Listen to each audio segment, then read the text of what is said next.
So thank you everyone for joining us. My name is Yiftah Elazar. I'm from the Political Science Department. We are here today to inaugurate new prizes and to listen to a lecture. The prizes and the lecture are both in memory of the late Professor Zeev Sternhell, who died in June 2020. I wanted to start by saying a few words about him. Zeev Sternhell was a historian and a political scientist, a recipient of the Israel Prize in Political Science, one of the giants of our Department of Political Science, and in my view, of the Hebrew University in general. I will not try to summarize his many achievements, but I will say that I often think of him when I think of academia, because to me, he was a model scholar, teacher, and public intellectual. As a scholar, he wrote groundbreaking and controversial work on European fascism, on the Israeli Labor Party, and on the opposition to the Enlightenment. I find particularly admirable that his work mattered not only to academics, but also to many people outside academia. I know because my father, who was a scientist, a brain researcher, loved to read Sternhell's books. Sternhell was also a great teacher, devoted and formidable, capable of holding in fascination an introductory class of 300 students, as I know, having sat in one of these classes. And last but not least, Sternhell was a true public intellectual who cared deeply about Israeli society and tried to contribute not only through academic work, but also through public writing and speaking. He was not too worried about repercussions or about hurting our feelings because he felt that it was his role as an intellectual to speak the truth, to point out the flaws, and to pave the way for improvement. Thus, it would be strange to commemorate Sternhell without saying something about recent and current events. In the years before he died, Sternhell was gravely concerned by Israeli politics. He warned that we are witnessing an assault on the values of liberal democracy, as well as an attempt to depict its upholders as enemies of the nation and the state, both of which he saw as necessary, even if not sufficient, conditions for fascism. We can only imagine what he would have said about some of the recent and current developments and initiatives we are witnessing now. His voice is missing now more than ever. And now for the happy occasion of our gathering, the new Sternhell Prizes for Excellent Students. I am very honored to invite our rector, Professor Tamir Sheafer, to say a few words about the prizes. Thank you, Yiftah. Hi, everybody. The Hebrew University and the Department of Political Science is honored to inaugurate a prize named after the late Professor Zeev Sternhell. Professor Sternhell was a faculty member at the Hebrew University from 1966 until his retirement in 2003. 4 Sternhell scholarships will be presented each year thanks to a generous donation made by the Sternhell family. The prizes will be awarded to excellent political science or PPE BA students. The first prize is for the best seminar paper in political thought.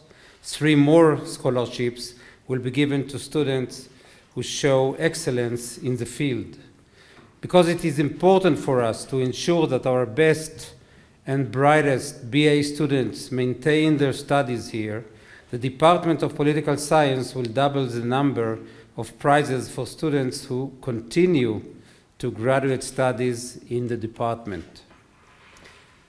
I would like to thank the Sternhell family for the donation. As a political scientist myself, I will always remember Zeev as a giant in our field. Thank you.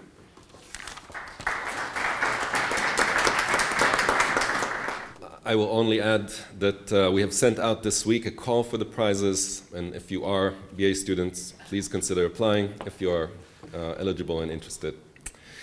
Now, we are very happy to inaugurate this prize with a lecture by Jan-Werner Müller, the Roger William Strauss Professor of Social Sciences and a Professor of Politics at Princeton University. Professor Müller is a leading expert on European political thought in the 20th and 21st centuries. He is the author of many articles and several scholarly books, including a book on the influence of Carl Schmitt on post-war European thought, a book on the theory of constitutional patriotism, a book offering a history of political thought in 20th century Europe, a best-selling book on populism, which has already been translated into more than 20 languages, and most recently, Democracy Rules, a book that reconsiders democracy and offers strategies for reinvigorating it. Given Zeev Sternhell's expertise in fascism and his grave concerns in his last years about the fate of liberal democracy, it is only fitting that the title of today's lecture is Fascism Returning?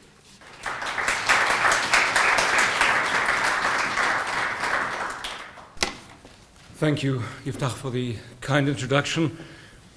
It's become a sort of standard phrase to say that one is honored and humbled. I've never really understood the one is humbled bit. You know, how is one being humbled by winning the Oscar, for example? What people really mean is they get apprehensive because this raises high and huge expectations, then yes, I would say I'm deeply honored by having been asked to give this lecture here today. And I'm humbled in the sense of being apprehensive about doing so in the presence of many former students, former colleagues, friends, family of Zeev Sternhell, who I only ever met once when I invited him to a workshop that was really just a kind of extended conversation in Budapest, Hungary, in 2009. This conversation was naively titled, it was my title, Liberalism After Neoliberalism. Little did we know, but one of the things that Zeev Sternhell was telling us at the time, this is 2009, this is half a year basically before Viktor Orban, for instance, comes to power, that maybe there are many worse things to come. And of course, he was right. And that's one of the reasons why the title of this lecture today is Fascism Returning? In many countries, of course, a lot is riding on the answer to that question. What I would like to convince you of this afternoon, in a process of both agreement and sometimes respectful disagreement with Zeev Sternhell's work, is that there are certainly fascists in the world today. But when we think about the most politically important and consequential movements and parties today, we are still better served by the term far-right populism, as long as populism is understood in a very peculiar way, which, again, I'll try to make plausible to you in the course of my remarks this afternoon. I will, before getting to that point, revisit what has already become known in the literature as the fascism debate that mostly unfolded in the last couple of years in the United States. A distinguished historian who graduated from here, Udi Greenberg, already, as some of you may remember, wrote an article with the title, What Was the Fascism Debate? Maybe slightly premature because, soon after this article came out, our very president announced that he was dealing with, you may remember this from Biden, semi-fascism. And many people were kind of puzzled by this and asked, what does that mean exactly? Is he really committing to the idea that this could be a new age for fascism? If it's only semi, so what's the other half? How do we make sense of this? So I want to revisit part of that debate in order to then, in a second chapter of my talk, say a little bit about the things which I think have fundamentally changed such that it becomes ultimately implausible to talk about fascist ideology in our day and age. And then lastly, third chapter, I'll try to make good on this promise of saying something about far-right populism and why I think this might still be the preferable term overall. So first chapter, the fascism debate, mostly but not only in the United States. Looking back now, what is curious about that debate is that virtually all participants in it agreed that no country was ever going to be immune to fascism. And that fascism should not be treated as somehow a kind of parenthesis in history, and that nobody should take national pride in saying, oh, it could never happen in our country, or defend any kind of exceptionalism. I only underline this point because, of course, if you think back to some of the major controversies in which Zeev Sternhell was involved in France, this was part of the point, that so many of his opponents in these debates essentially said, no, it cannot possibly be true that there was a genuine fascist movement in France, and this could have originated here. Vichy is a different story, and plus is a kind of parenthesis, has nothing to do with developments or the character of the right in France in general. But in this more recent debate, nobody sort of defended this view that any country could ever possibly not have fascism. Maybe also very unusually for a dispute among academics, even though there were fierce disagreements about methodology, about historiography, about periodization, ultimately the political conclusions which the participants in these sorts of debates tended to draw were virtually identical. Everybody ultimately agreed that yes, of course, the Trump administration was dangerous, that it was time to resist in certain ways. If you think of other historians' disputes, you very often have a situation where methodological disagreements will directly ultimately translate into very different political positions. But that's not been the case with this recent debate in our age. What people really disagreed about were different things. So they disagreed largely about the circumstances under which fascism can possibly emerge, and plenty of people primarily pointed to the difference between the 1920s and its context and our own age. Just to run through some of the most obvious factors involved, plenty of people made the point that yes, maybe our economic situation isn't great either, but we don't have the same kind of mass unemployment. We don't have experiences of economic hardship that would lend themselves to collective action. So just to elaborate on that point for a second, unemployment can much more easily translate into collective action as a collective experience. There are trade unions to deal with this. If you think about some of the economic hardships of our day, such as debt, that's a much more individualizing experience. Very often that's much more a sense of it's my fault, I spend too much, why wasn't I a good person who kind of, kept things under control. There are exceptions if you think about the student debt movement in the United States, but in general this is something that is really quite different as an economic experience. Plenty of people, of course, also pointed out that we can't really understand the success of fascism in the 20s and 30s without the larger context of, for shorthand, a communist threat. We can't simply subtract that as if this hadn't been a major incentive for people to, basically go with fascism in one form or another. And maybe most important, people also always pointed out that we can't really understand the emergence of fascism without the background of the First World War and the experience of mass violence, the fact that people carry the experience of violence and the glorification of violence into civilian life after the First World War. They continue to be active in militias. They continue to celebrate what Mussolini famously or infamously called the trenchocracy, so the aristocracy of male brotherhood in the trenches as a certain ideal of the best possible life for human beings. And according to many of our colleagues today, there simply is no equivalent. Again, which is not to say it doesn't exist at all. It's a well-known fact by now that many people active in far-right militias in the United States, plenty of the people who showed up on January 6, 2021, did specifically have a war experience, did specifically prolong an experience of violence in civilian life. But these are not, again, according to many colleagues, remotely comparable to the kinds of mass movements and large militias that did this in the course of the 1920s. Most important, though, what people really have disagreed about in the fascism debate, ultimately, it seems to me, is about a quasi-empirical question, which comes down to, does mentioning fascism actually mobilize citizens today, or does it not? Of course, for many people for a long time, the F word was the ultimate card you could play in polka rhetoric. This was, the ultimate insult, the ultimate thing to really raise the alarm. But of course, there's always been the argument on the other side that actually, if people don't find this plausible, it can actually be demobilizing in a certain way, and it can make it too easy for certain actors to say, just as a couple of random examples, please come to Budapest, get on EasyJet as a young European, come for no money, look around.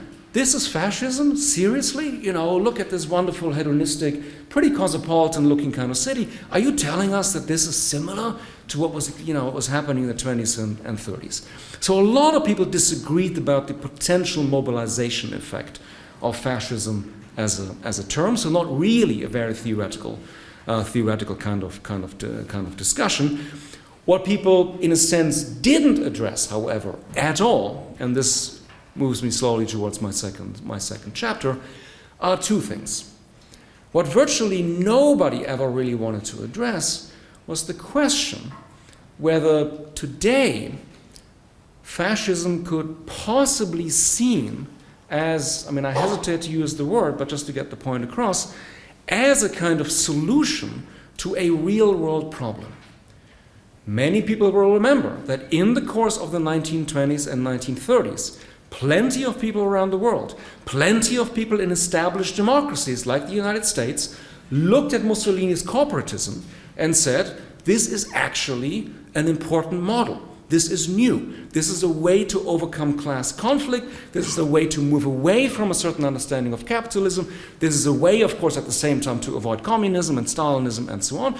And we have to study this closely. This might be a genuine third way, and we might have to learn from that. This is not news that many people who, for instance, ended up as architects of Roosevelt's New Deal really paid very, very close attention to what Mussolini was doing. So that doesn't justify it, of course, but there was a sense that this is not just people parading around, and giving speeches that incite to hatred. This, in a sense, is a genuine set of policy options. Very few people ask that question today and say, is there something out there which could possibly be seen in a similar light? And the other thing that very few people ever really addressed was whether fascist ideology, as opposed to practices, as opposed to sort of patterns of how movements behave and how violent they are or they aren't, whether something ideological really survives in an important way today, or, put differently, whether fascist ideology may have changed and may have adapted to different circumstances.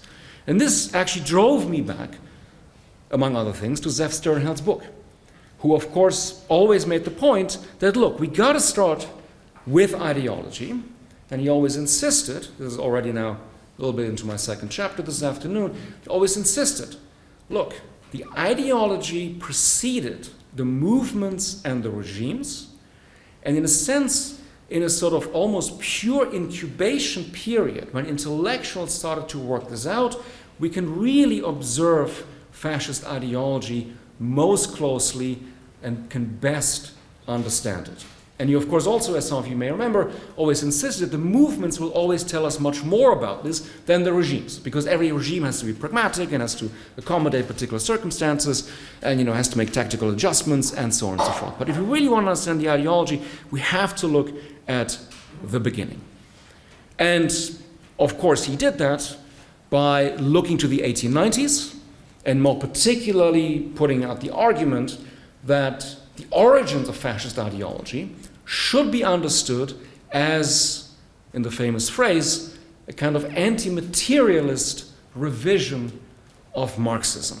And for those of you who may not have read some of these books and articles, just a brief summary. Basic idea was, look, we have a variety of mostly socialist thinkers, and the trick is really to subtract the materialism from their thinking, and to put it crudely, but I think not inaccurately, to basically substitute the nation for class. And this was partly, at least for some thinkers, a quasi-empirical observation. They partly felt that actually what truly mobilizes people ultimately is the nation.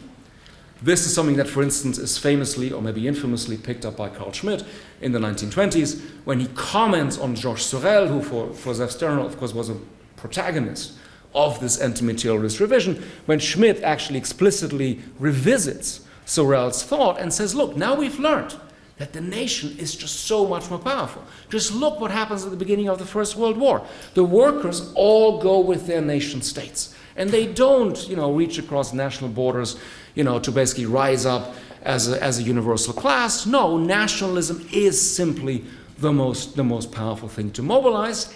And important for Sternhell, but also important, of course, for the larger story, that is also the thing which most inspires people to go for heroic action, to really go for self-sacrifice, to basically start engaging in all the practices of self-sacrifice, heroism, violence, of course, that then become associated with fascist ideology. The other important thought that I think we ought to be reminded of in this context is Sternhell's insistence that already in the 1890s, but also afterwards, fascist ideology is conceived as founding what he called a counter-civilization. So this is not just, a somehow limited ideology. It's precisely not just a solution to a set of, let's say, economic policy issues. No, it really also makes the promise of creating, in a sense, a new man. And even, and this is more a phrase from Roger Griffin, whose work I think was often indebted to Sternhell's, a kind of new humanity. So it's an incredibly ambitious ideological project that these intellectuals in the 1890s start to undertake.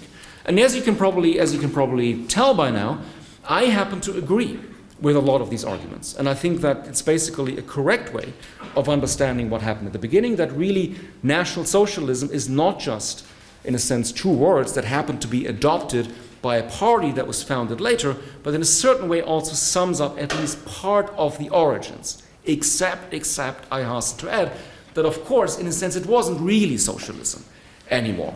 What really is, the only thing that remains of socialism is a very limited promise of equality, namely equality of co-ethnics. And plenty of other people, of course, are excluded from that particular promise of equality. Hence also, it was not difficult, although I think Sternhell always disagreed with, moving Italian fascism too close to German National Socialism, to basically say, once you had this sort of in place as a conceptual and in a sense perversely normative promise, this kind of, equality among homogeneous people understood as the same in a certain way, there was no way that would have prevented basically having a racial definition of the people who were going to sort of be equal in a particular kind of way. So that's the core initial promise. Now, today, of course, we can't say, oh, wouldn't it be interesting if maybe things have changed, and now there's sort of another period when we can observe maybe what's happening today in a sort of purer form. We're not going to have another incubation period. We're not going to have another period where intellectuals are going to do the same thing. Whatever there is out there today, by definition, is going to be in a certain way a post-fascist fascism, if you permit that sort of expression. Having said that, the other important thing that Zeev Sternhell always underlined, and it's the second sort of major thing I want to in a sense, recover from his thought, is the insistence, already foreshadowed by this idea, that this was a promise of a counter-civilization, that we must understand fascism also as a cultural rebellion or ultimately also revolution. That this starts as a cultural phenomenon of sorts, and that, of course, there were ideas, but if we don't get the sort of larger cultural story right, we're missing a lot of what's really at stake in the initial formulation of fascist ideology. Again, I agree with that thought, but notice one implication of that thought. As everybody knows, I'm telling you the obvious, cultures change. We don't live in the culture of the 1890s. But if fascist ideology is to a significant degree a cultural phenomenon, and if cultures are always changing, then we also have to look to cultural changes which might condition different forms of fascist ideology. It has to look different in certain ways, But this also opens the possibility that maybe there have been some cultural changes which perhaps make a re-emergence or a continuation of fascist ideology perhaps implausible, because they so much are incompatible with perhaps certain core elements of fascism.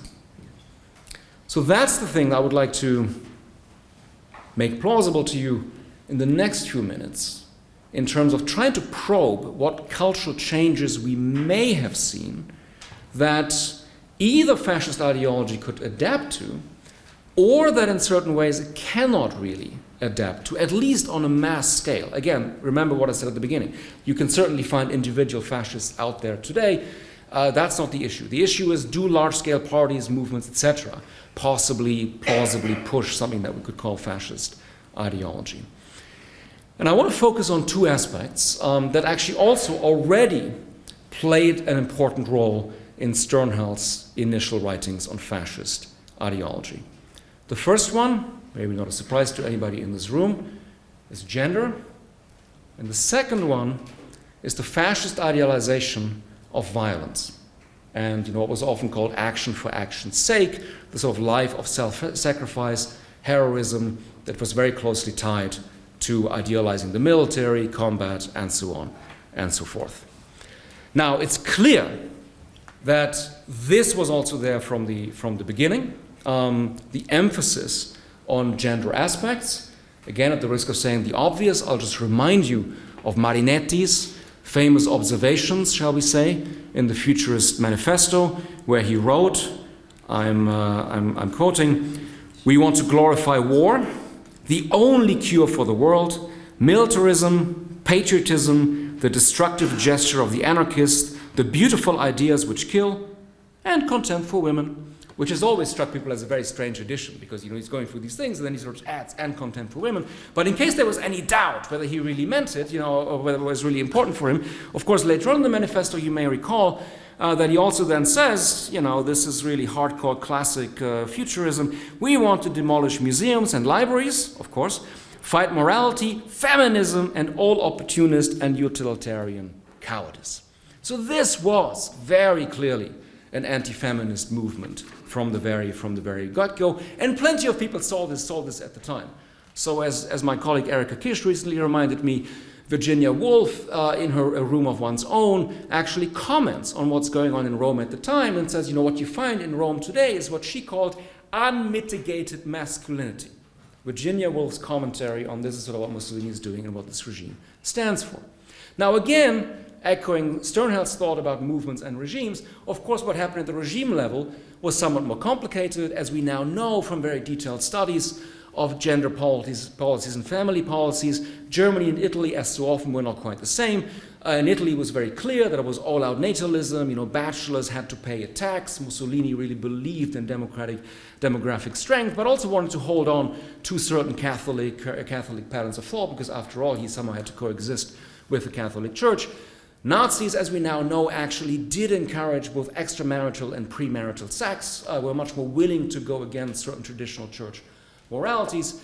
Plus, as we also now know, natalism was of course not exclusive to these kinds of regimes. Everybody, in a sense, was very concerned about maintaining the population, ideally growing the population. Everybody was very concerned about at least on some occasions, sticking to traditional family norms, because that was seen as instrumental for the overall natalist project. But overall, the picture is pretty clear. Now, what about today? To answer that question, if I may, I wanted to show you a very short clip. Please don't worry about what is being said here. Just take a look at the images of the dramaturgy and of the maybe surprising things that happened about halfway through.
l'aveuglement, à la lâcheté, à l'inertie, se substitueront la lucidité, le courage et l'action. Ne soyez ni anxieux ni abattus, soyez juste impatients. Les forces qui montent du pays sont puissantes, comme un instinct de survie. Je les crois irrésistibles. Des obstacles se dresseront devant nous encore. La bataille politique sera âpre, évidemment. Rien ne nous sera épargné, c'est une certitude. Ça a déjà commencé, et je les pense capables des pires extrémités. Mais nous triompherons de tout cela. Et de ces batailles électorales naîtra une nation libre, fière, confiante, fraternelle, où il fera à nouveau bon vivre. Oui, de ce combat, la France renaîtra.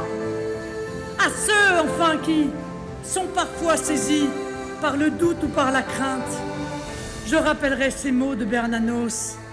L'espérance est un risque à courir. Vive la République! Vive le peuple! Et vive la France!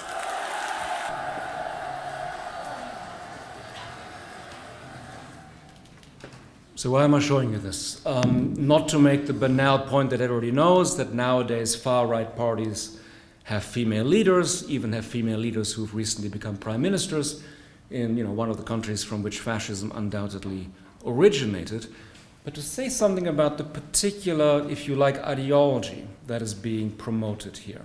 So just a word of context in case it's not obvious, this depicts a ritual which actually no longer exists. What was then still the Front National, every 1st of May, had a wreath laying at the statue of Jeanne d'Arc in the 1st arrondissement. Of course, you will have noticed that even though we see the wreath, we never see the statue, because, hey, Jeanne d'Arc is right here. Our Jeanne d'Arc is alive, and, we can all admire her for what she's doing. This ritual no longer exists because at a certain point the Front National decided it was too dangerous because of worries about terrorist attacks against them. They now have an indoor banquet where they more or less sort of celebrate the same set of issues. But what is interesting here, it seems to me, is that if you saw this without having a lot of context, you saw this for the first time and this was presented to you as, okay, this is in this case, the clip of the youth organization of what was then still the Front National, what would you think? I think you would think that, okay, this is a party of young women who are defending small r French Republican values. This is what's being done here. And as a particular twist, you will have noticed that halfway through, you see these bare-breasted women on a balcony having these Sieg Heil Le Pen flags, which are then taken down, thrown down, by the security forces of the Front National. This, of course, really happened. They did it very brutally. We don't see that. But you then have them with the crescendo of the music. And why is that? Because we see the good, healthy French small r Republican feminism depicted by all these young women marching. And we see the crazy feminism of naked women on this balcony who are defeated in this process. So I would have thought it's a very smart way of saying we're not denying the protest. We're making the protest work for us. We're incorporating it into our narrative, and precisely to make a very particular point about gender in the context of 21st century French far-right politics. Maybe just to kind of bring out the contrast in case it wasn't absolutely obvious, this happened already at the moment when there had been a split between Father Le Pen and daughter Le Pen. Father Le Pen actually famously went to the statue and cried for help to the saint. So if we can just see that for 1 second.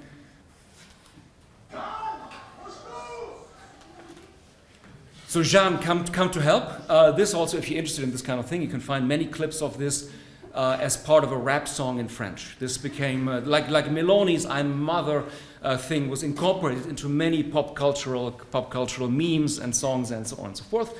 So that was one thing. But the real contrast comes out if you see what then sort of Le Pen father's successor organization was still putting out at the same time as a way of making far-right politics plausible. So just if I may, as a quick contrast with, the old style far-right, or some might say the old style fascist ideology.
son histoire éprise de liberté et soucieuse des Indes. Je vous dis, espérez en cette France populaire que j'aime, qui m'a aimé et élevé, moi le pupille de la nation. Cette France que je veux encore défendre aujourd'hui, demain, toujours, pour nous, pour nos enfants et en mémoire de nos ancêtres. Okay, I don't think I need to belabor the contrast between these two representations of ideology. It just strikes me that the first one marks such a fundamental shift that the message ultimately isn't all that different. It's still about dangerous outsiders, and we still know against whom these young French women are really defending the real France. But none of this has to be presented this way, and none of this has to revolve around gender in the way that the original fascist ideology so clearly revolved around gender. So that's one reason to think that no, maybe there has been a fundamental break, which is not to say we can rest, in peace and not to worry about anything, but it is important to see the change. Let me switch to the other issue. Many historians will, of course, agree that fascism from the get-go was about a certain idealization of violence, was about the thought that the best human life is one of combat, that the best human life is a life that on a certain level has to be difficult. It's always easy to kind of pick ridiculous Mussolini quotations and get a quick laugh, so I feel I have to do this too. At one point he said, this is Mussolini, when recently a Finnish thinker asked me to expound to him the significance of fascism in a single sentence, I wrote, life must not be taken easily. Okay, fascism was about a lot more than simply not taking life too easily, but it was also about that. It was about this idealization of hardship, of confrontation, of combat, as ultimately the best kind of human life. Hence, as also, again, many historians have pointed out to us, it wasn't an accident that all fascist regimes sooner or later went to war, but not all 20th century authoritarian regimes necessarily went to war. So that partly, of course, explains long-lasting authoritarian regimes in Spain and Portugal and many other places. But there's no doubt that this was part of the initial fascist ideology package. Now, what about that element today? On one level, you might say, well, look, very few movements and parties that you could generally, let's say, locate on the far right really idealize this kind of life, or really try to gesture strongly towards military virtues, to war as a good life, and so on and so forth. Seems pretty obvious in many ways, but maybe also a little too easy as an answer. Maybe we have to kind of, again, think more carefully about possible adaptations, especially under conditions of, broadly speaking, consumer capitalism, which simply make our present very, very different from the kinds of lives that people had in the 20s and 30s. So again, not to make it too easy for ourselves, how could that possibly look like under different circumstances? Should we not, be too quick in dismissing the possibility of these sort of ideals surviving in certain ways? So here's one example of how that might possibly look like as a cultural phenomenon today. And this, I promise, this is the last video that you have to suffer through. If you're going to try, go all the way. Otherwise, don't even start. If you're going to try, go all the way. This could mean losing girlfriends, wives, relatives, jobs, and maybe your mind. Go all the way. It could mean not eating for 3 or 4 days. It could mean freezing on a park bench. It could mean jail. It could mean derision, mockery, isolation. Isolation is the gift. All the others are a test of your endurance, of how much you really want to do it. And you'll do it, despite rejection and the worst odds. And it will be better than anything else you can imagine. If you're going to try, go all the way. There is no other feeling like that. You will be alone with the gods, and the nights will flame with fire. Do it. Do it. Do it. Do it. All the way. All the way.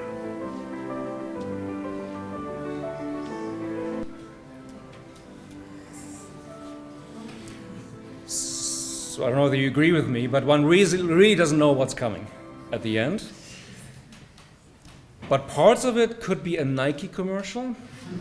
Parts of it could be a sort of new agey thing, retreat to the mountains, find yourself individualistically, etc. And parts of it in terms of cult of the body and idealization of hardship and endurance, looks like things that, of course, we found in the 1920s and 1930s.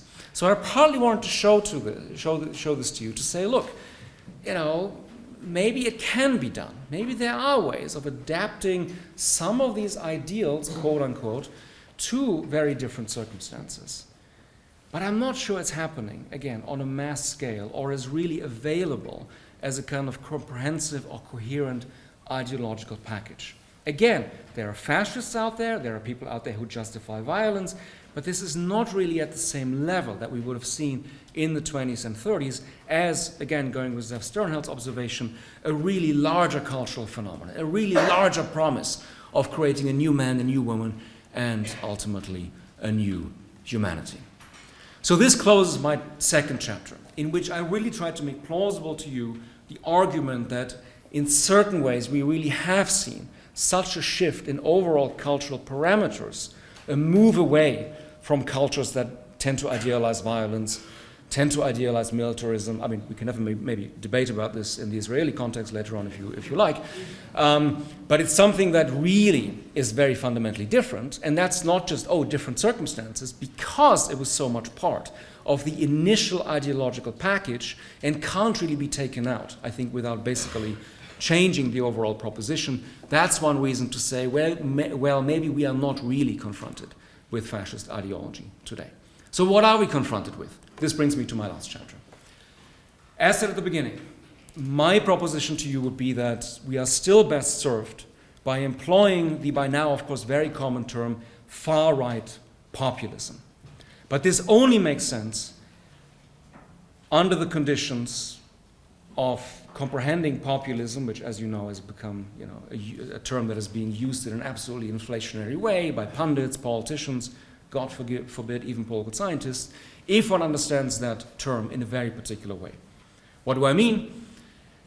Populism, I would argue, is about actors, usually movement party leaders, claiming that they, and only they, represent what populists usually refer to as the real people, or also very typically as the silent majority.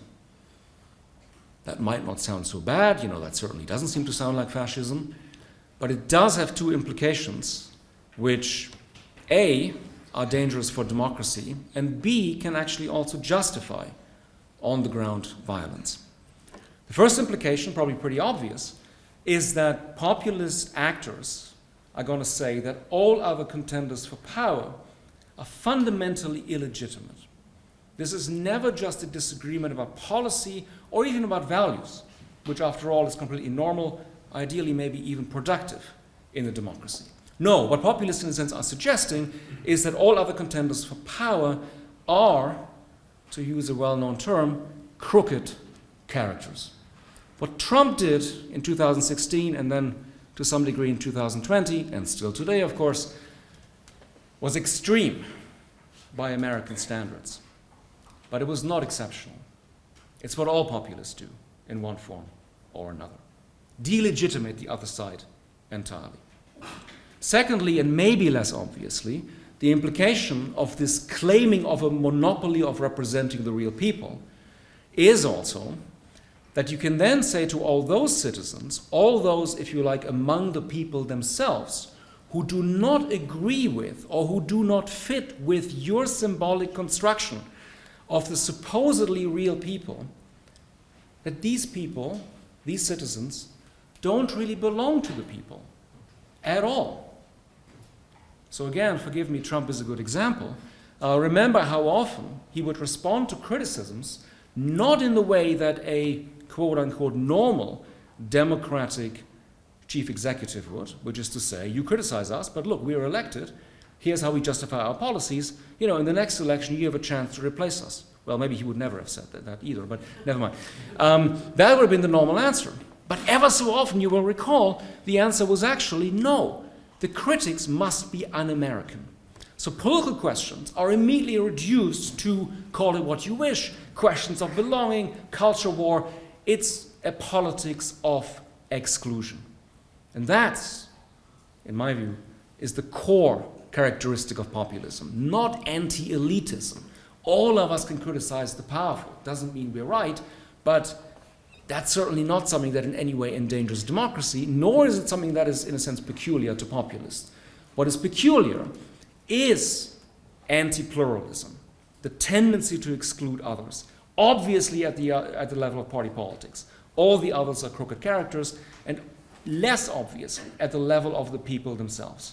Not all citizens are the people.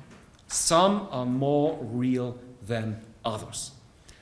This doesn't necessarily have to translate into violence, but very often it's the starting point for what our colleague, the philosopher Kate Mann, has called trickle-down violence, where basically the leadership suggests that some of the people we happen to live with, well, they're not truly equal, or even more, they might be a dangerous minority, threatening the real people. And of course we've seen this in so many countries today, where far-right leaders will talk the talk, and then people implement the violence on the ground. And sometimes, the leader himself doesn't even have to sort of spell it out, but at the same time doesn't really distance himself either. Classic example in our day would be Modi, who basically leaves it to his henchmen to incite hatred against the Muslim minority within India, but very clearly it has translated into, in some cases, massive violence on the ground. So hence, saying it's far-right populism is not somehow saying, oh, and therefore it's not dangerous, we could simply, fold up our tray tables, put up our seats and relax and everything is fine. Absolutely, absolutely, absolutely not. But it's also not quite the same as fascism.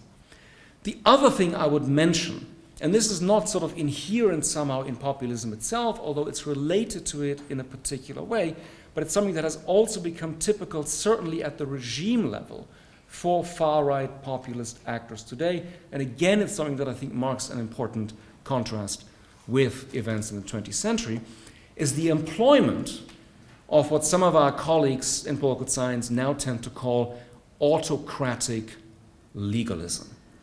In other words, no obvious break with previous legal regimes, very slow, very subtle, often very clever adaptation of particular elements of the system such that you entrench your power and such that basically a real turnover of power isn't really possible anymore. Why is it done in this form today? Well, again, it might have something to do with the fact that culturally, large-scale repression and violence simply doesn't look good to international audiences, also doesn't look good to domestic audiences in many cases, but maybe less obviously, and maybe relevant for our discussion here today, it buys you time. Because you can, to pick one more or less random example, you can basically decapitate the judiciary, change the judicial system, really have fundamental changes, and you can be criticized if you happen to be, let's say Viktor Orban, for instance, but you can confuse your outside critics for a long time with basically misleading exercises in comparative constitutionalism, where you say, but look, what we're doing is actually something that the Danes have also been doing, democracies which are entirely above suspicion. Everything that we're doing is sort of okay. Why are you criticizing us? You're only hating us because, we don't believe in gender ideology, and so on and so forth. And eventually, people figure out, wait a minute, this is the method that my colleague Kim Shepley has called the Frankenstate, Remember that, Frankenstein's monster consists of quote-unquote normal human body parts. It's about the way they're being put together that creates something monstrous. So in the case of legal regime change, you can say, look, everything we're doing is normal. Canada does it, Denmark does it, Iceland does it, How can you criticize us? But you put everything together and you realize, oh, wait a minute, it's monstrous. Something has fundamentally changed. But by that time, 3, 4, 5 years have passed. And these changes have become entrenched, and then nobody really has a game plan anymore for how to undo them.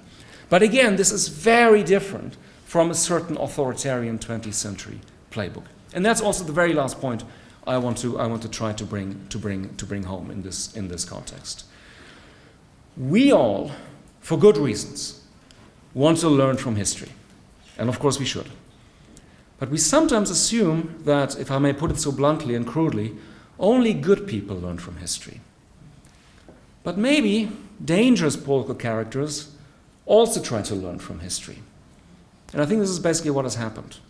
That a lot of far-right leaders today, and especially those who are clever enough to make it into power, precisely want to avoid images that would remind people of the 20th century.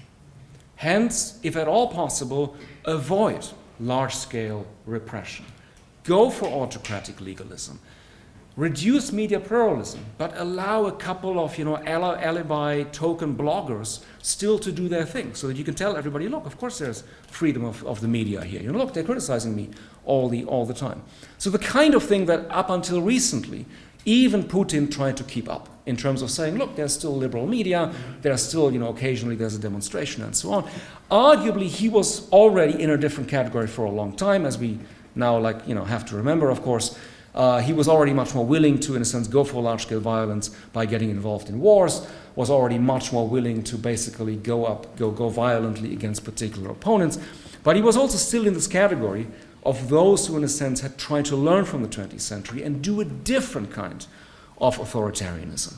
And this is, I think, what we are de facto seeing today. What we're also seeing de facto today is that a lot of these far-right leaders are learning from each other. Again, it was a sort of very comforting, you might say, notion, very prevalent, especially, I dare say, in the 1990s. Not that history had ended. Nobody ever believed that. But that democracy was the only learning system. That, we make mistakes all the time, but we are the only self-correcting system. And everybody else is going to end like the Soviet Union, because they can't admit mistakes. They get a lot of disinformation about their own societies and how things are really like, and they're bound to fail sooner or later. I'm not saying that today's far-right authoritarian regimes are invincible. By no means. We shouldn't go to the other extreme. But they certainly are learning from each other, and they can copy each other across borders. And in some cases, it's not how to demonstrate how somebody figures out this is the facially neutral law about NGOs that actually can be weaponized to intimidate NGOs, close down the space for them. Or this is a facially neutral law about the retirement age of judges that you can weaponize to basically decapitate the judiciary and place your own people in leading positions and so on. So it's not rocket science. But it is a science of sorts. And it's a science that can be learned. It's a science that can be copied. It's a science to which, I dare say, many of us still haven't found very good answers, alas. But ultimately, it's very, very far away removed from fascist ideology.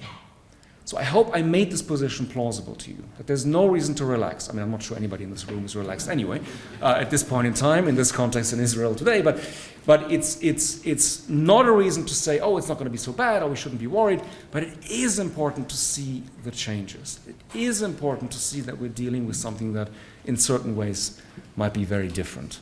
And we have to be, in a sense, willing to, as Hannah Arendt, quoting Karl Jaspers, very often put it, really think our own time. And analogies and disanalogies are, of course, useful in that process, but they're not shortcuts. They're not something that is going to answer some of these questions in a way that's ultimately useful for us today. I know that especially when you bring somebody from the US, one is supposed to end on an upbeat, positive note. I'm sorry, I'm not doing that. But we still have the discussion to which I look forward. Thank you for your attention.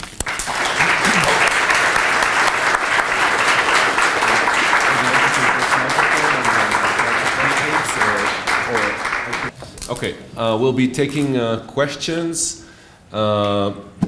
If possible, I mean, if you, for the sake of the recording, there's a microphone there. If you could approach it. Thank you, Professor Müller, for your very, very fascinating talk. And I would like to ask you a question about that part where you said that perhaps this fascist ideal of the life of combat and violence is something which is not relevant. I want to ask you, in respect of your of the example of Russia. And the reason is that many people, actually including me, that didn't think that Russia would involve itself in such a large-scale war, on that this war would kind of get enough support from the people, was precisely this, that this is kind of consumerist and demobilized society. And so there was even a term for it, gerontological fascism. Okay, they are old people who have this idea, but there is no vital forces in society which will cause people to like make self-sacrifice. Now, what we've been seeing for last year is that the outright fascist ideology in the Russian propaganda, in TV, among its ideology, actually with very strong Nazi elements which are consciously adopted there, but it's full-scale fascism there. But they say, okay, that's the elite, but the people would not go to sacrifice themselves in this war because it's, again, demobilized consumerist society.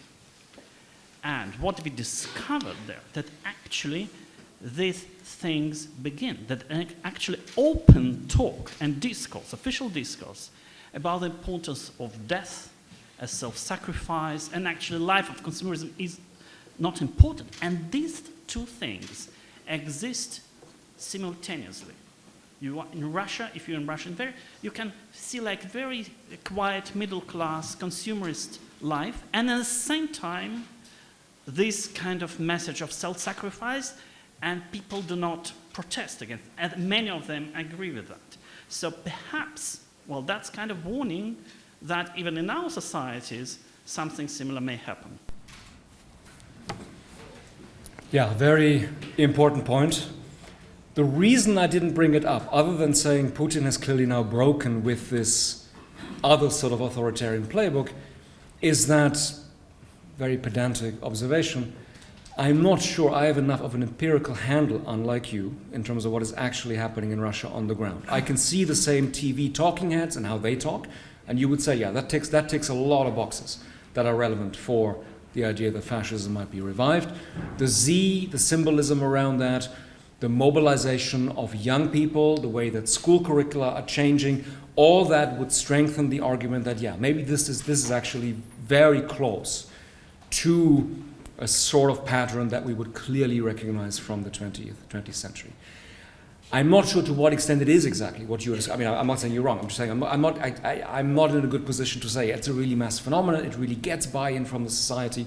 It really is something that now can be described as a successful, large-scale mobilization, as opposed to here are minorities in Russia who are kind of sacrificing, but we're trying to still protect everybody else. We're not saying to everybody else, you should sacrifice anything, because at least initially it looked like that was the sort of still implicit social contract. We do a war, but we kind of do it in such a way that it's not really going to impact, a large part of the population, and we basically sacrifice people who we consider to be, in a certain way, also second class or, dispensable in certain ways. Hence the reluctance to say, yeah, this is clearly an example. But I'm willing to go with your argument. I mean, that's also why I keep emphasizing, I'm not denying that there are fascists in the world today. I would still, however, be reluctant to say that this is something that amounts to anything remotely similar to the initial promise of fascist ideology of creating a new humanity and a new man. I mean, remember that Mussolini and others always said, this is a universal proposition. This is not just about, of course it's about reviving the Roman Empire. Of course it's also about, a particular understanding of Italy's role in world history. We used to be a proletarian nation. Now, we're rising to the top and so on.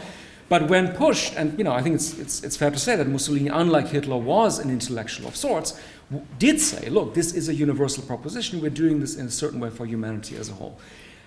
Now, again, you might come back to me and say, look, if you pay close attention, Putin is saying the same thing. He's also saying we're saving humanity from gender ideology. Okay, we are we're the last one who is standing up for men being men, women being women, and so on. So I'm not excluding that possibility, but I'm reluctant to sort of commit to saying, yeah, it really sort of does everything in a way that, going back to Zeev Sternhell's initial template, we could really say, yeah, we are seeing exactly that sort of thing. Thank you. I have two related, very short questions. First of all, thank you for an amazing paper. Zeev Sternhell, you remind us, had this methodology of looking for the origins. So I would like to hear more about the origin of the current movement. That's one question. Secondly, one of the criteria was an ideology of a counter civilization, a new humanity. Do you think the current fascist, in brackets, or far-right ideology is also bringing a new vision of humanity or not? Thank you. Yeah, thank you. Both good, which is to say difficult questions.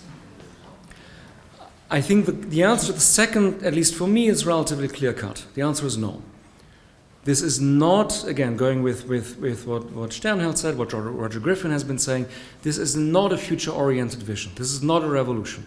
This is, if anything, it's backwards looking, but it's also not quite the same as orthodoxy. It's not quite the same as simply being reactionary. It's not quite the same as any sort of old traditionalism, because it's unfolding in an overall democratic context where you need to make a claim and appeal to the people in a way that other conservatives, traditionalists, orthodox elites wouldn't necessarily have to do. So hence we shouldn't collapse all these concepts into each other. But it's very different from, we might not like that thought, but of what ultimately was a sort of quote-unquote utopian dimension to fascism. I don't see that with these sorts of movements today. And going to your first question, I also actually don't really see serious engagement with or production of ideas preceding the movements and then the regimes.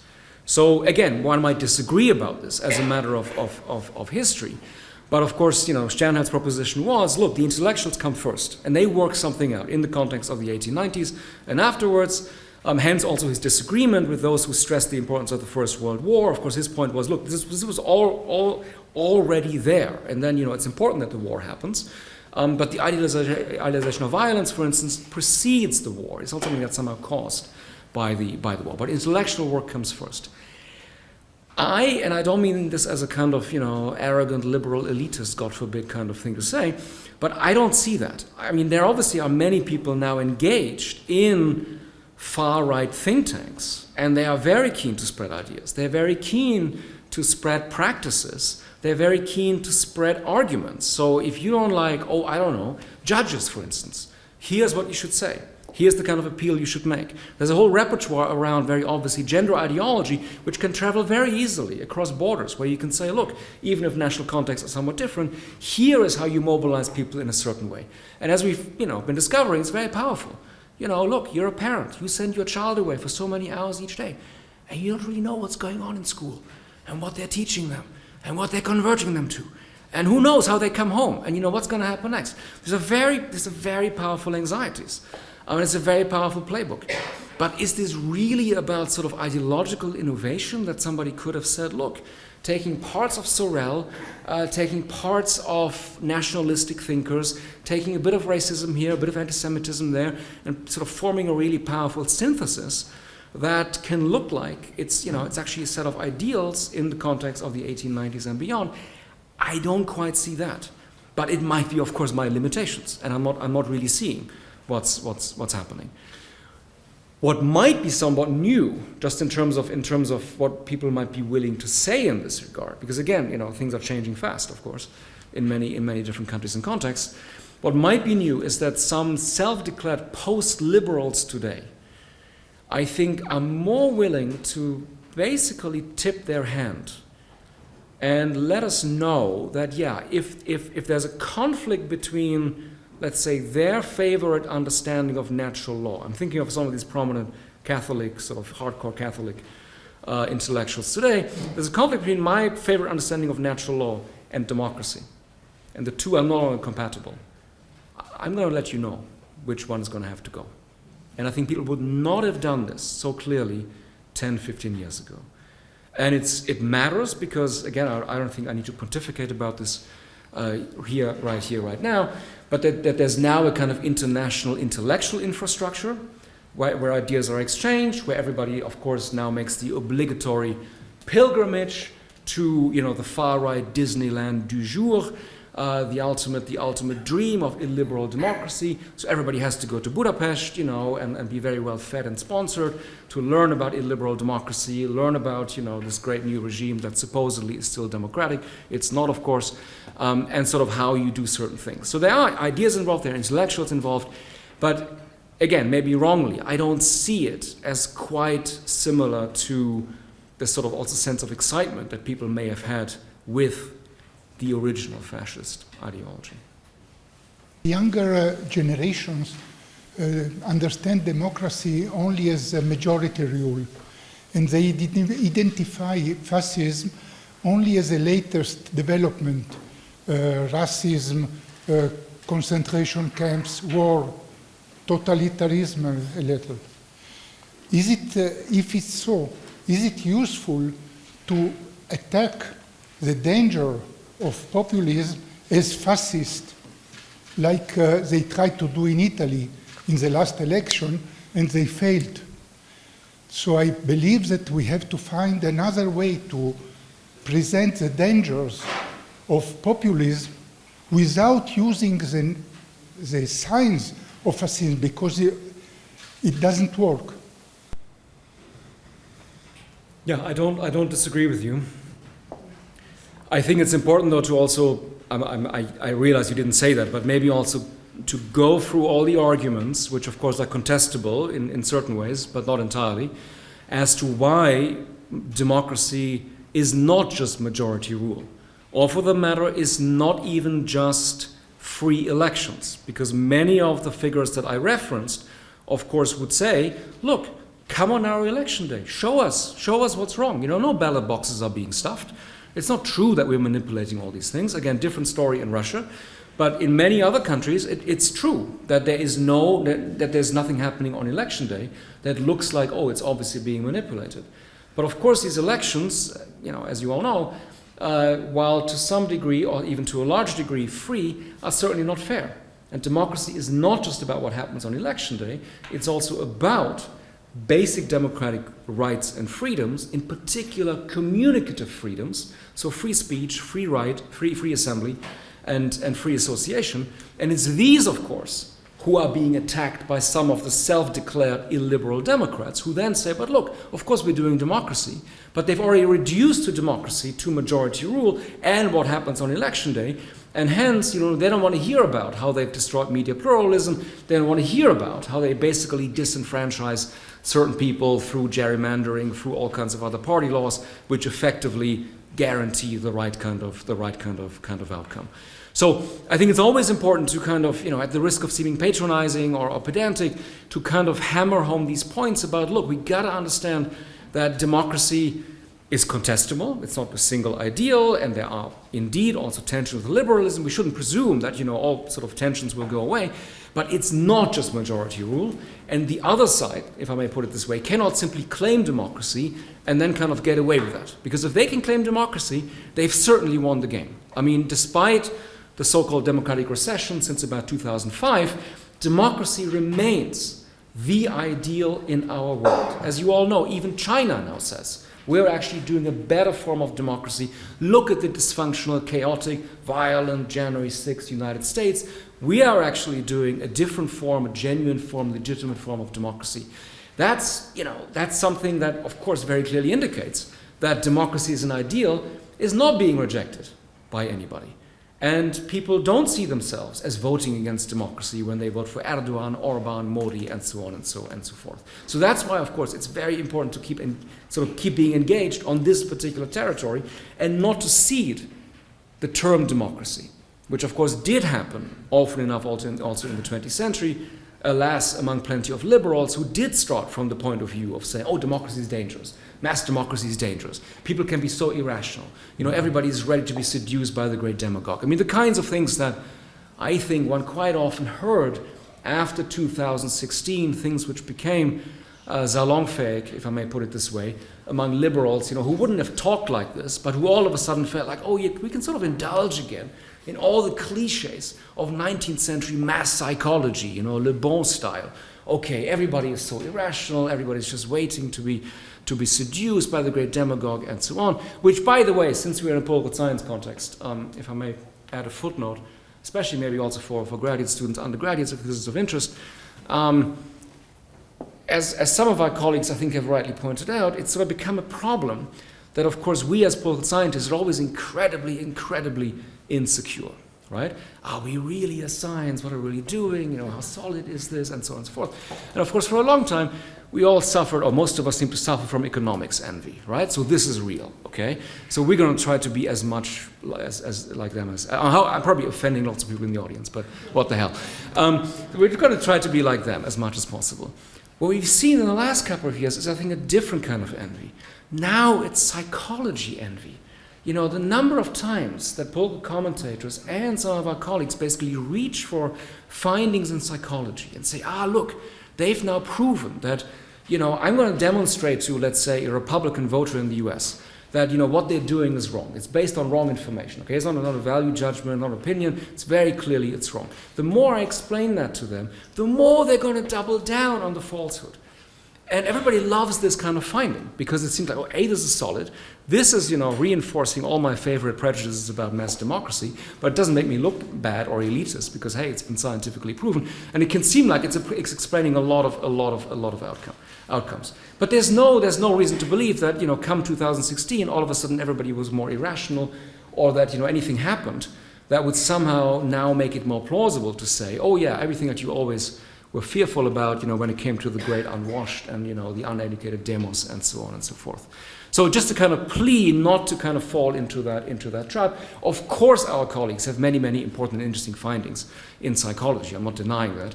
But I think we shouldn't substitute that for genuine political thought, for genuine political judgment, and not make it too easy for ourselves, because the mass psychology stuff is just making it too easy for ourselves. Anyway, end of rant. Thank you for bearing with me. So thank you for the amazing presentation. Two small questions. Do these people, the far-right populists, do they know who they are? Do they recognize themselves as far-right populists? Fascists knew they were fascists. These people seem to know who they are not, but who they are in their own terms. How do they define themselves in terms of ideological taxonomy? And a related question is that if you're right, and we shouldn't be classifying them as fascists but as populists, do you think it would be useful to place them in a different ideological genealogy? Because you have an history of populism, and so where would they fit in that history of populism? And would it be useful to see them as part of a different genealogy, or should we consider them non-historically? Thank you. Yeah, again, two very good, but just to say difficult questions. I think you know the answer to the first one. So no, they don't go around saying we are far right. Whenever, for instance, parties in the European Parliament, as they always do, try to form new alliances and say, we got to sort of all unite our forces between the Lega and now Meloni and others in other countries. Of course, they will reach for terms like, we're nationalists, we're conservatives, we are something, but we don't call ourselves even the right. We call ourselves something that makes us look like something you recognize from other contexts. There's nothing contradictory or paradoxical about these efforts in a way that it's sometimes said. So because people sometimes argue, well, look, this would be a sort of international of nationalists, and that can't exist by definition. That's not true. If you think back to the 19th century even, there were plenty of liberals who were nationalists and who saw the nation state as an emancipatory project. And they had no problem saying, look, we all have a transnational alliance, we help each other, Mazzini helps the next person in the next country, all sort of striving for our common ideal of national self-determination. There's nothing contradictory about that. It would only become a problem if, one day, whatever, Meloni and the representative of the German far right, they all sit around the table in Brussels and they really have to kind of fight it out. Then, maybe there are issues to be discussed practically, but ideologically, it's not an incoherent proposition. So in that sense, no, they don't self-identify. I think this relates back to the point I was trying to make earlier, that I don't really see this being preceded by a coherent ideological package. There are elements you can sort of put together in certain ways. Again, it's now easy to copy these elements. So the fact that a lot of them would simply sort of say, among other things, we are against all this LGBTQI craziness. The fact that some of them, at least for a while, were willing to say, yeah, we have a lot of sympathy for Putin. I think he's doing the right thing in terms of defending certain values. That would all sort of fit together in a certain way that I would describe as far right, but that wouldn't be avowed with that term necessarily. The genealogist question is really interesting. My perhaps overly pedantic answer to it would be that it really depends a lot on different national contexts.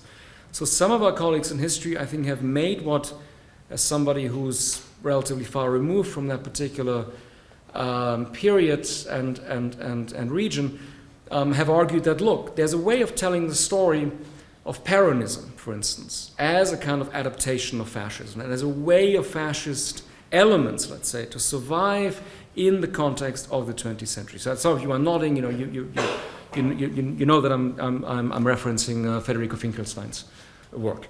That strikes me as, within that context, as a plausible sort of proposition to make. But it's not a plausible proposition in other contexts.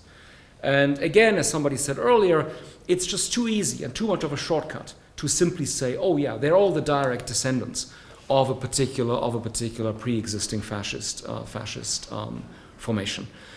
Some of them have undergone very serious internal upheavals. Some of them are, of course, characterized by a lot of infighting, so that it's not even easy to say where exactly are the influences or where are the sort of genealogical points that they themselves would refer to.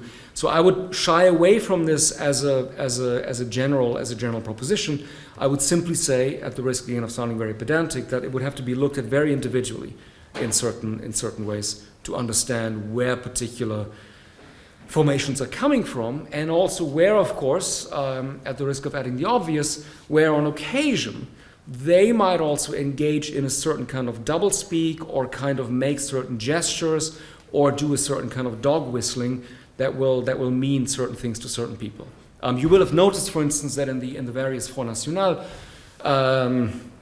clips, I mean, it was still very important for Le Pen to include this older couple, right? And the guy has the baseball cap that says FN 78. So it was a gesture towards the origin.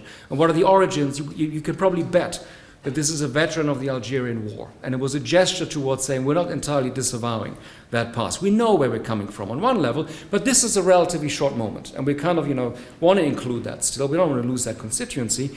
Whereas the Le Pen original version is much more about, these are all mostly older men who are marching and who are sort of directly coming out of that experience. So I know I didn't entirely answer your question, but I hope it was interesting anyway. Thank you. There is a difference between fascism, nationalism, Nazism, and populism.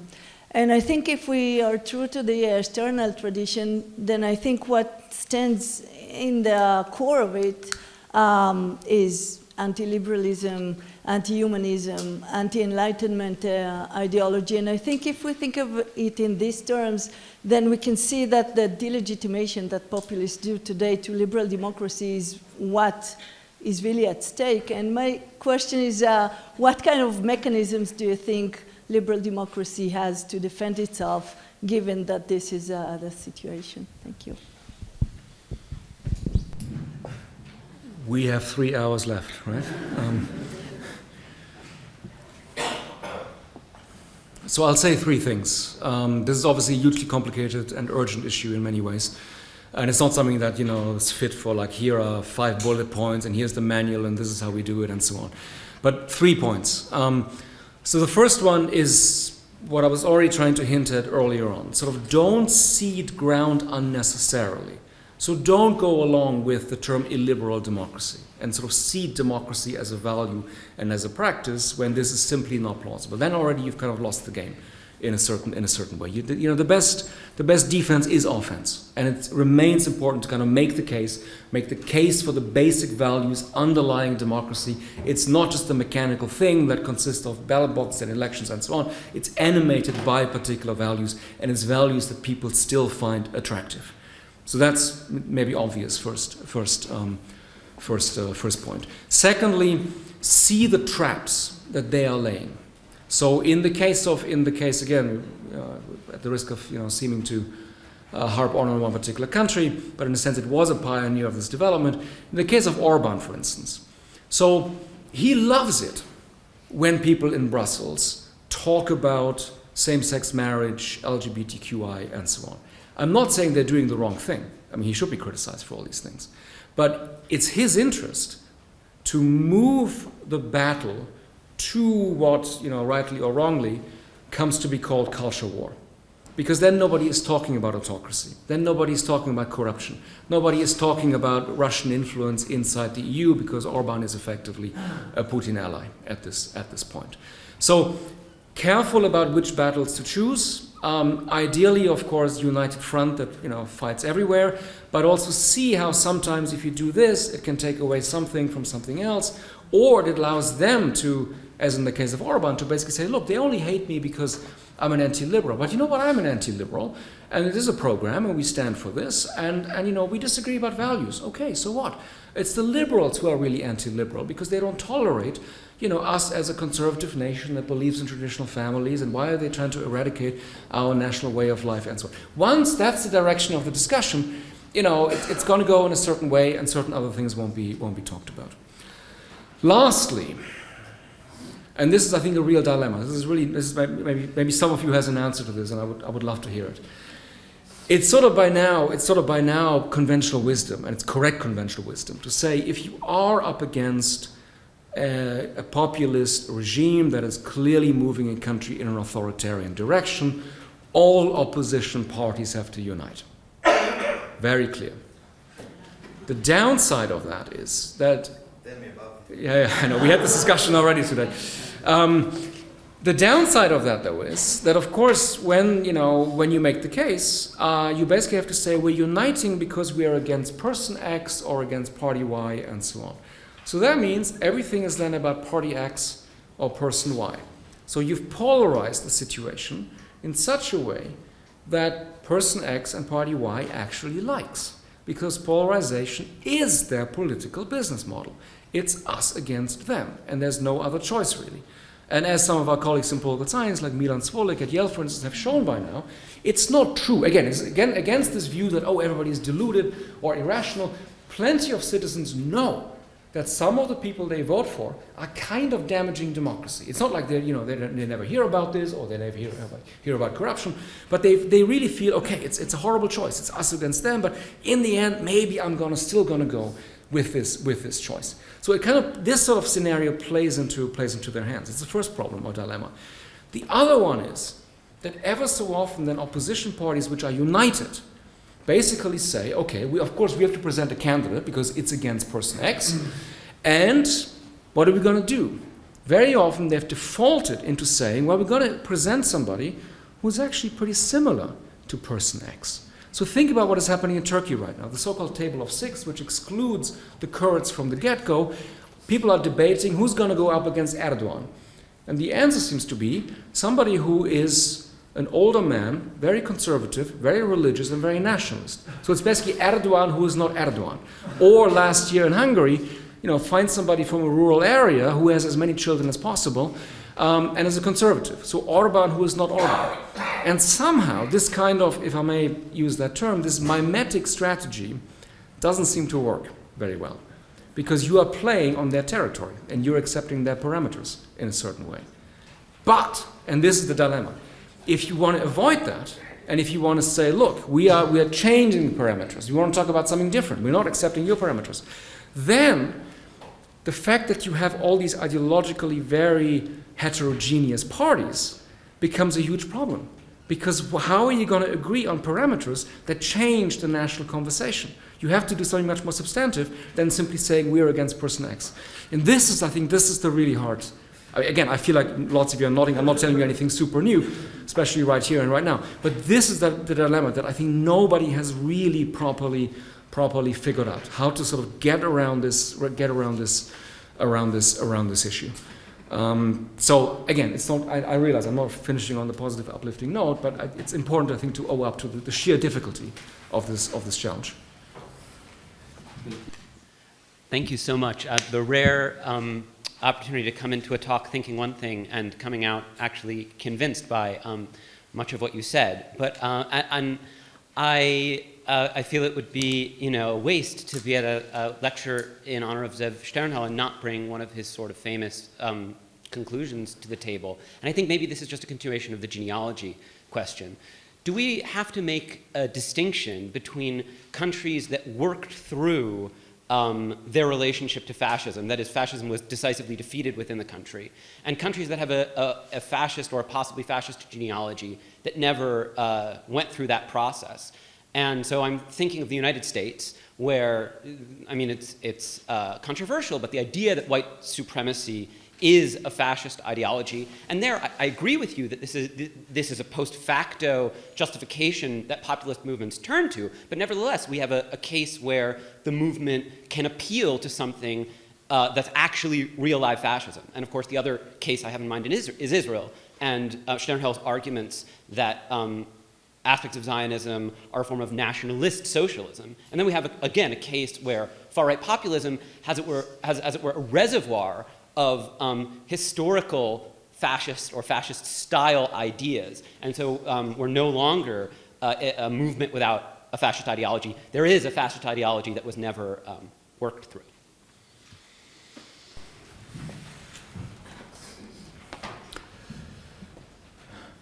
Yes.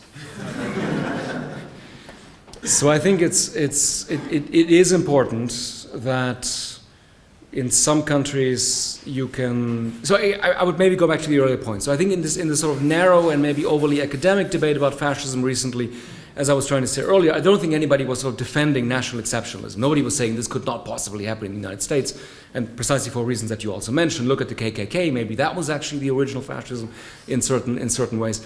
And so people in that context weren't sort of making these sorts of arguments. But of course, in a wider context, they make arguments like this all the time.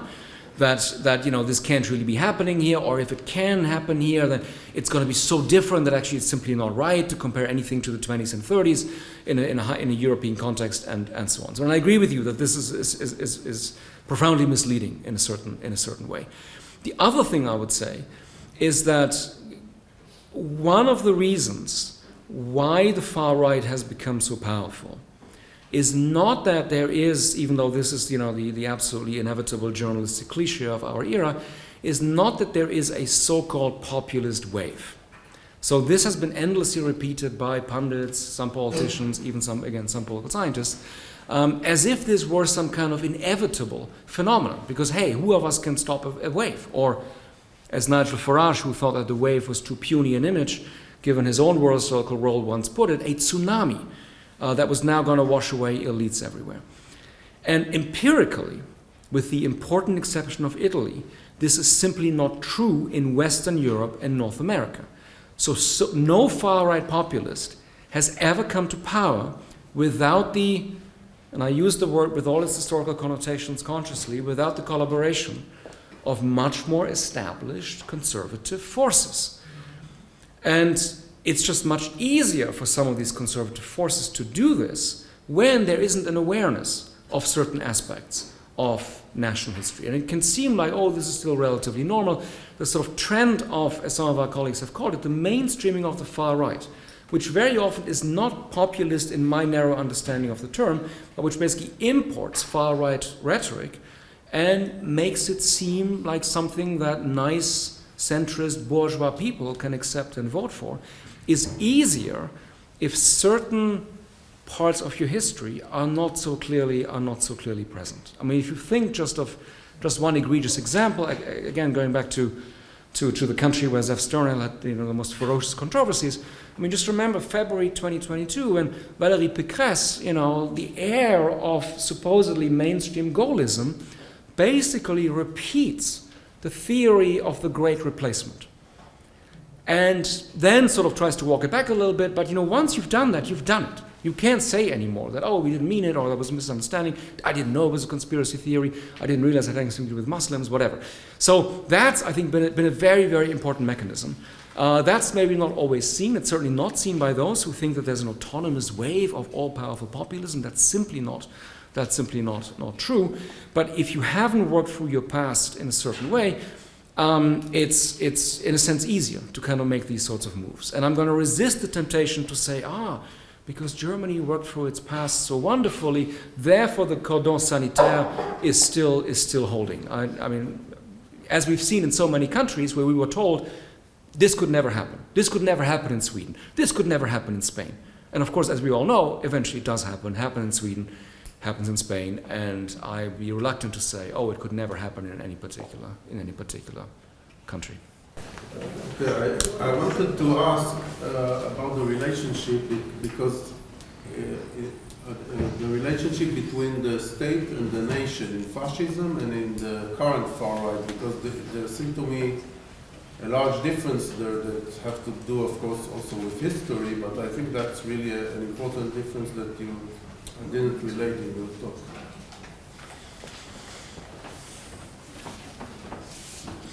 So I think for some far-right movements and parties today, the term that also now was mentioned again, National Socialism, in that more abstract way, is applicable.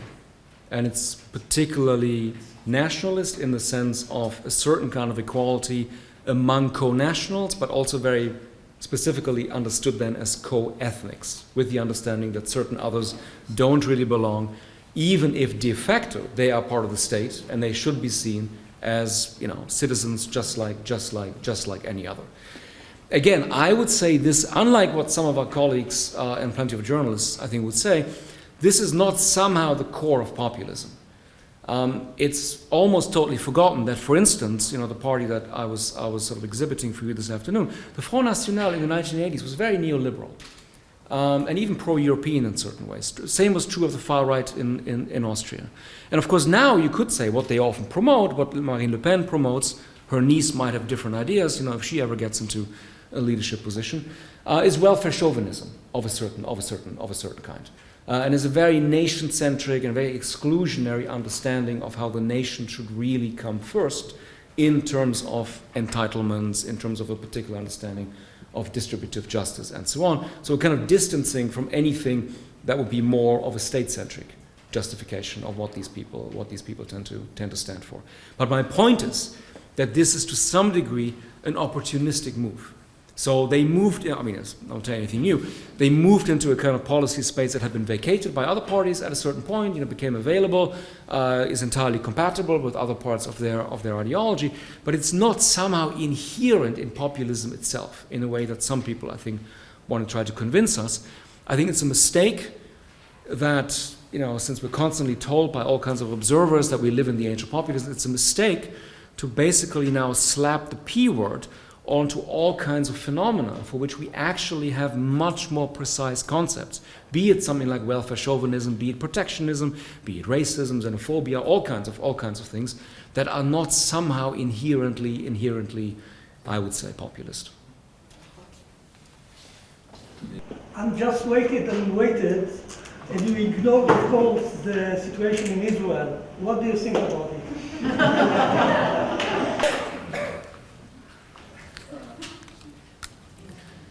I'll say two things. So first of all, it's on record, and I'm sure you would love, I'm sure the very idea that Germans come here and pontificate on, is Kahanism fascism or not? Here's the answer. So look, I mean it when I say that I don't want to be the kind of frequent flyer, political scientist or theorist who goes to all kinds of countries and tells people what really to think about their own country when you know about what's happening in your country certainly better than I do. I think I was saying a few things in response to earlier questions about what we've learned at this point from other countries where this playbook has been applied. I think there are plenty of things which are relatively straightforward as lessons in terms of unite the opposition, especially maybe also relevant in an academic context, if I may be so bold. When you think about other contexts where there have been attacks on academics and universities, you all know that for the first time in Europe, a university was thrown out of the country when Viktor Orban decided that CEU was no longer permissible in his Hungary. There are certain lessons, I think, that, again, are not bullet points that are easily applicable, but it's not like we were starting from scratch and nobody's ever thought about this. So a lot of people would say, look, it's very important, again, not to wait until they do something. Just be proactive. Try to build coalitions sooner rather than later. So all kinds of professionals might say, look, we're in this together ultimately, be it trade unions, be it journalists, be it all kinds of people, where you might say, look, our interests are not always perfectly aligned, but they're going to come after us sooner or later. So this is the old thing, they first came after the communists, but I wasn't a communist, and so on. And then you realize, okay, sooner or later, it's any sort of real independent source of power might be attacked by aspiring authoritarians. They just can't tolerate it. So sooner or later, it's going to happen. But again, it's going to happen in a very slow, subtle, legalistic way. It's not like anybody will necessarily have, the knock on the door late at night, or there's going to be obvious repression that international audiences will not like, and so on. But then one more controversial lesson, maybe, and I really think it's controversial, and it's more for your consideration. I'm not pontificating as in do this or do that, but it's something that a colleague actually from CEU told me at one point when he said, look, in retrospect, it's a mistake not to answer a political attack politically. So this is a little bit like a famous point from Hannah Arendt. If you're attacked as a Jew, you have to respond as a Jew. Don't sort of come with totally different language. The point he was trying to make was that maybe it was a mistake, that there really was a mobilization in our favor. And some of our leadership even distanced themselves, saying, that prevents us from still finding a deal with the government. We are just scientists, okay? We are just neutral researchers. We're not political. Leave us alone because you're misunderstanding our mission and so on. And in retrospect, it may have been important to say, no, it is a political attack, and we have to find a political response to this. They don't believe that we are just researchers and that this has no political meaning or that this isn't important in the grander scheme of a democracy. So kind of in this case, not in all these other situations, because it's in tension with the point I was making earlier on about accepting their parameters, but in some instances it might be important to say, look, you got to sort of then occasionally really sort of kind of respond in a somewhat symmetrical way. But that's, of course, like everything else, and again, forgive me for sounding so pedantic, that's highly context dependent. And that's also why, forgive me, I'm reluctant to say here, I fly around the world and instruct people on X, Y, Z that now I have to do, and that's going to solve all problems, and so on and so forth. So forgive me for maybe leaving you somewhat frustrated, but I hope there was at least occasionally a remark here or there that maybe is useful in some way. Thank you. I'll be the populist advocate for a second. Not the far-right populist, but the populist. So you mentioned earlier that in fascism, or at least it was perceived as kind of a solution to a problem. And I'm thinking, what is populism the solution for? And then I'm thinking about maybe kind of or neoliberalism, the problem of influence, or the problem of sovereignty, or a problem of like a kind of a democratic deficit. And then maybe populism isn't the right answer, but at least there is a problem that needs to be held for, accounted for. And I was wondering what you think. So my position is not that anything that a populist leader or a populist party says has to be automatically discounted as an attack on democracy, as racism, as anything of that sort. It'd be crazy to stand here and say everything that Erdogan said about maybe the disadvantaging of so-called black Turks by Kemalist elite was complete rubbish. Or to stand here and say Venezuela was a perfectly egalitarian country, crazy Chavez comes along and messes everything up, but everything was actually okay. One doesn't have to commit to that kind of position, and still one can hold on to the view that, look, this is not just about pointing out a couple of problems, this is also, in a sense, a usually self-radicalizing sort of movement that not, accidentally ends up in a kind of authoritarian place. To be sure, of course, it can also have a lot to do with how certain elites respond to them. I'm not saying it's, kind of totally autonomous development. Very often mistakes are made in how these, initial justified claims are being responded to, and so on. So in that sense, I don't disagree with that. It would be strange to say, oh, populism is totally arbitrary as a phenomenon. And as you know, it's some of our colleagues like Sherry Berman who've also kind of said, look, this is sort of somewhat analogous to fascism in the sense of saying, look, we have a kind of neoliberalized left, after the 90s, and here's a movement that in a sense does emphasize the primacy of politics, the primacy of will, even in a certain way, collective will, and doesn't mean we have to like them, but we have to sort of at least admit that they're pointing us to certain problems. On some occasions that can be true, is my concession. The question is what follows from this politically. Now, as many of you know, some of our colleagues have said, it's clear what follows from this. We have to devise a so-called left-wing populism. That's going to be the answer to right-wing populism. And if it's simply a way of saying we should mobilize people, or even we should be more blunt in our expressions, and we should name our adversaries clearly and criticize whatever neoliberal elites, fine.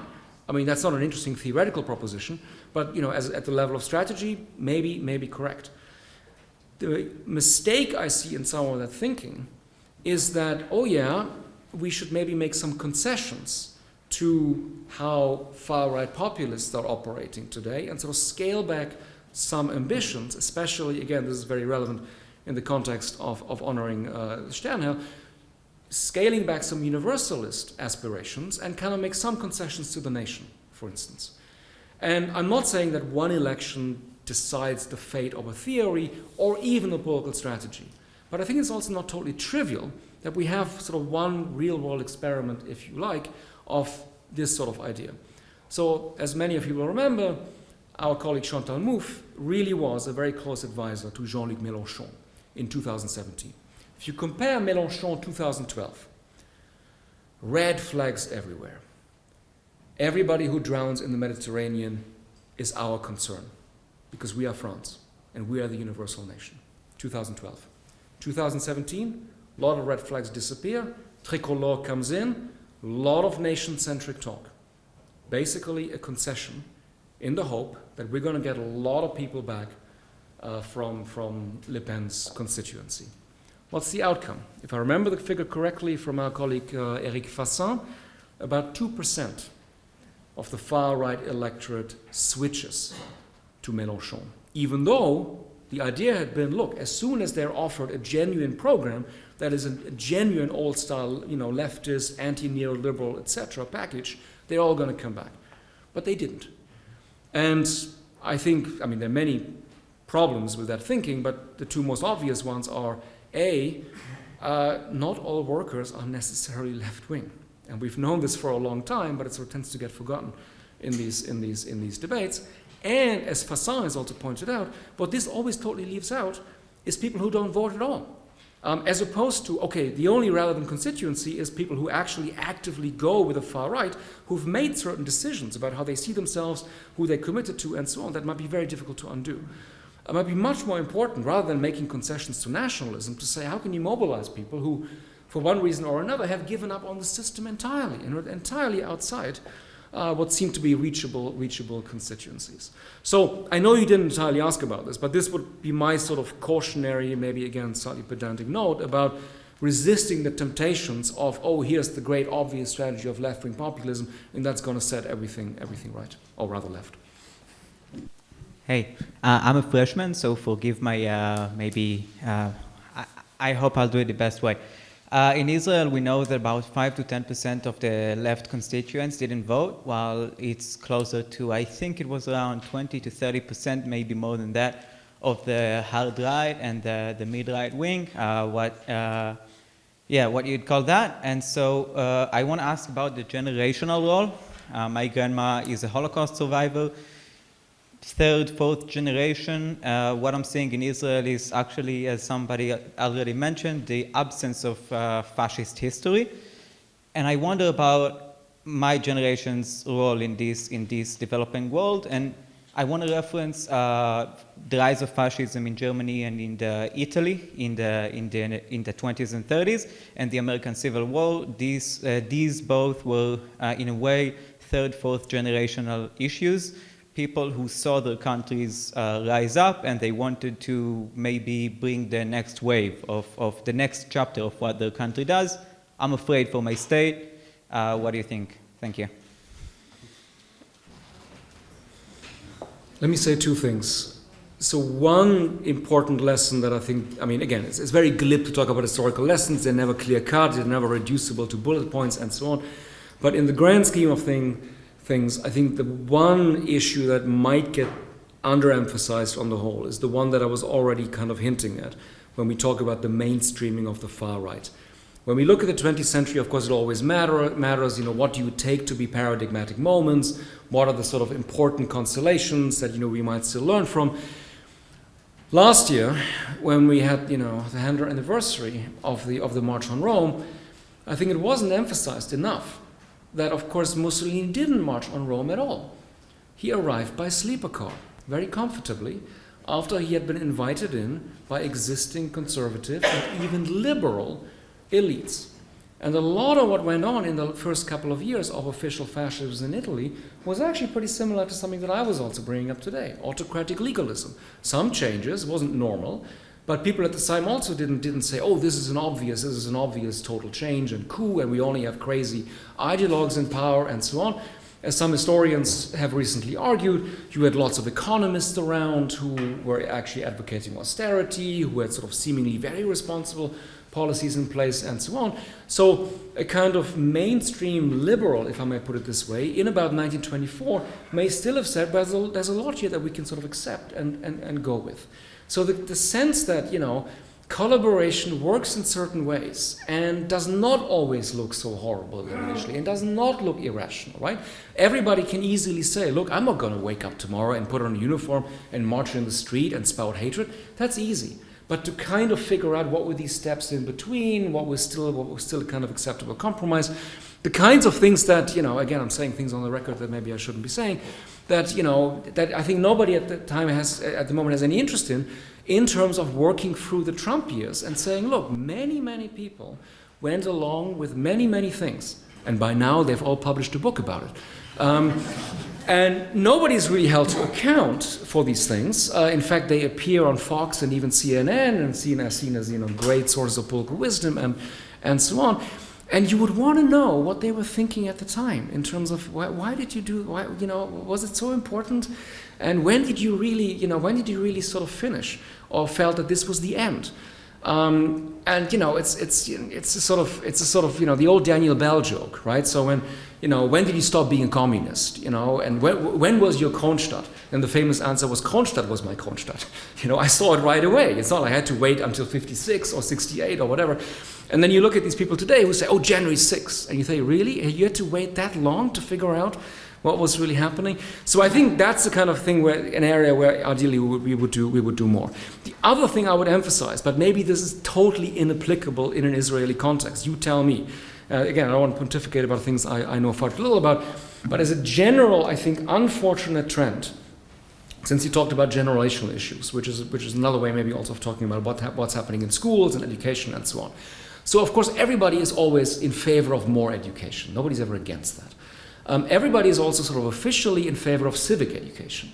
But I think there's a pernicious sort of double development in our era, where on the one hand, if you do it seriously, civic education, it's very time consuming, right? So it's not just about imparting knowledge. Here are branches and here's how you vote and whatever.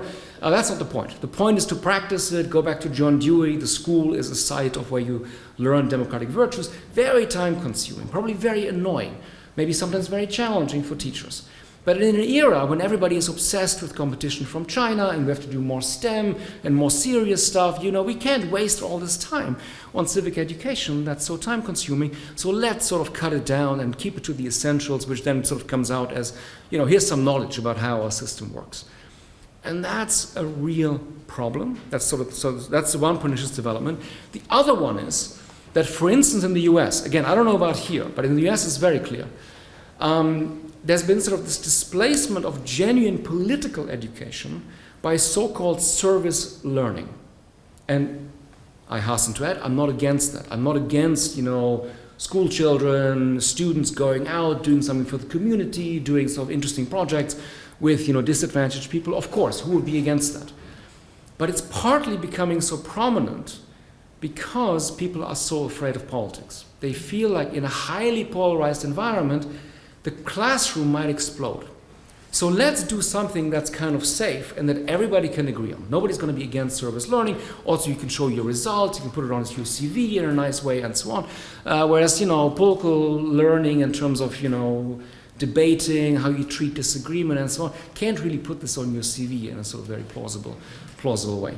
So I think that is another problematic development. Again, not because I'm against service learning, but service learning cannot displace genuine political education, which might be risky, for which our teachers might often not be well equipped in terms of what's going to happen if all of a sudden people really, start to be at each other's throats in my classroom. I don't know these situations. And so very often, we sort of shy away and we move away from that. And I think that's a real problem.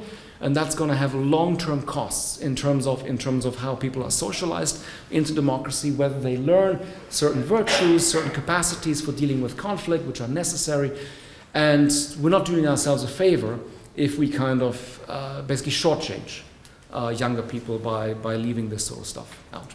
Anyway. Very briefly, last question.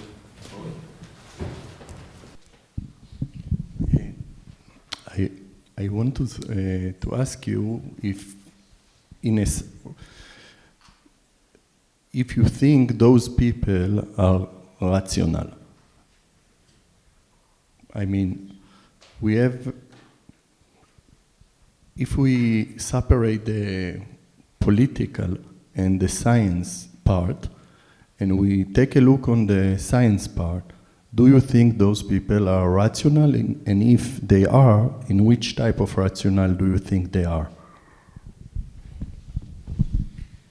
Just to clarify, by those people you mean who?